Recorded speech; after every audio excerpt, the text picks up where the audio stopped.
যে সৃষ্টিকর্তার ইবাদত করি, আমরা তো তাকে কোনোদিন দেখি নাই। এই রোজাদারের জন্য দুইটা আনন্দঘন সময় আছে, দুইটা খুশির সময় আছে। একটা সময় যখন রোজাদার ইফতার করে, তখন সারাদিন এই 16-17 ঘন্টা সে যে ক্ষুধার্ত রইল, এই ক্ষুধার্তই মনে হয় না।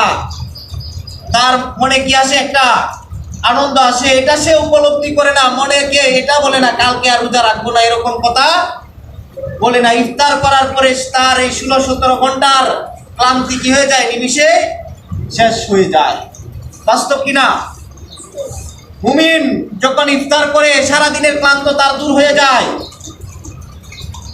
তিরমিজি শরীফ, বুখারী শরীফ, আবু দাউদ শরীফ, অনেক কিতাবের মধ্যে এই হাদিসটা আসছে।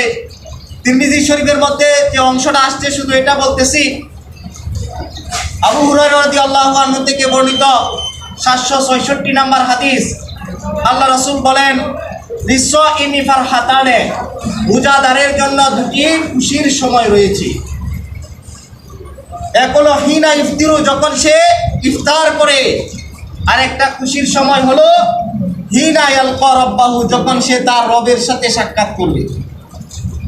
রোজাদার মাত্রই সে মৃত্যুর পরে যখন সে জান্নাতে বসবাস করবে, তখন সে রবের সাথে কি করতে পারবে? সাক্ষাৎ করতে পারবে।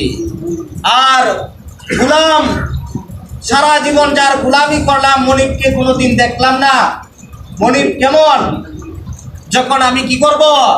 মনিবকে দেখতে পাবো, তখন আমার থেকে আনন্দিত আর কেউ হবে না।